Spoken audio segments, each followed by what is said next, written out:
কতগুলা করছে এই যে দেখেন প্রত্যেকটা মানুষকে আহত করছে দেখেন কতগুলা মানুষকে আহত করছে দেখেন দেখেন ডেদার 1 ইঞ্চি পরিমাণ লড়ছে না দেখেন ডেদার এখনো আছে ডেদার 1 ইঞ্চি পরিমাণ লড়ছে না দেখেন আপনার 2 বছর ধরে আমরা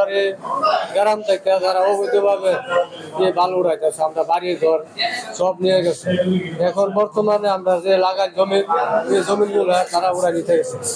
তাইলে আমরা আইন প্রশাসন যে এখন কাজ হইতেছে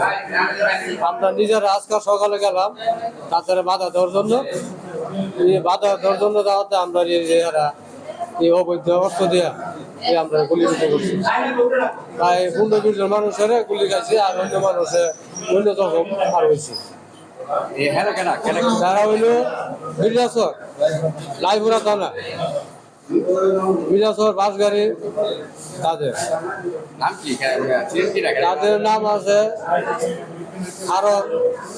নুর ইসলাম তারপরে ইমান নয়ন সুহাগ অনেক লোক কত বলবো আর মনির প্রায় তারা যারা আমরা গুলি করছে তাদের মনে প্রায় 20-30 জন লোক হইব তারপরে লোকাল মধ্যে আরো আছে তারা ঘুরে আসছে হ্যাঁ তারা হইলো আগে ছিল তারা ফারুক ছিল তাদের একটা সাইড আর মানিক চেয়ারম্যান ছিল এক সাইড এখন তারা মিলে গেছে পুরো পার্টি মিলে গেছে তারা তারা ওদের ছিড়াগুলি করছে আমাদের একটু বেশি লাগছে তাদের কম লাগছে তাদের এখনো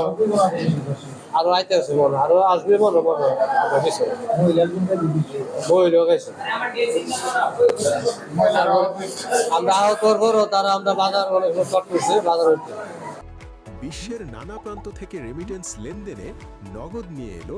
হার না মানা হার অফার সর্বনিম্ন 10,000 টাকার রেমিটেন্স নগদে পাঠালে থাকছে স্বর্ণের হার জেতার সুযোগ। আমরা সংবাদ পাইছি যে নবীনগর থানাধীন সরলাপাঙে বালু মহলে বালু উত্তোলনকারীদের সাথে গ্রামবাসীর একটা সংঘর্ষের সংবাদ পাইছি। হওয়ার সাথে সাথে আমরা অতিরিক্ত পুলিশ ফোর্স সহ ঘটনাস্থলে যাই। ঘটনাস্থলে গিয়ে আমরা জানতে পারি যে এরকম একটা ঘটনা ঘটছে, সংঘর্ষের ঘটনা ঘটছে। আমরা 3 জন অন্তত যে বুলের স্পিনটা কার্তুজের আরও 7-8 জনের মতো আহত হয়েছে এরকম সংবাদ পাই। আমরা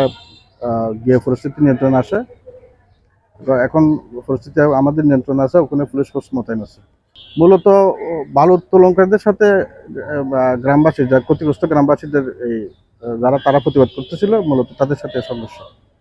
এখন গ্রামবাসী যে অভিযোগ করছে ঘটনাটা সত্য, তাদের কৃষি জমি নদীভাগে বিলীন হচ্ছে এটা সত্য, তবে এটা প্রশাসনের সাথে আটক করা হচ্ছে কিনা এটা আমার নলেজে নেই। আপনাদের এই মামলাটা নিশ্চয়ই হবে? হ্যাঁ, যেহেতু ক্ষতিগ্রস্ত আছে আমরা তদন্ত হবে, মামলা হবে, আমরা আইনগত ব্যবস্থা নেব।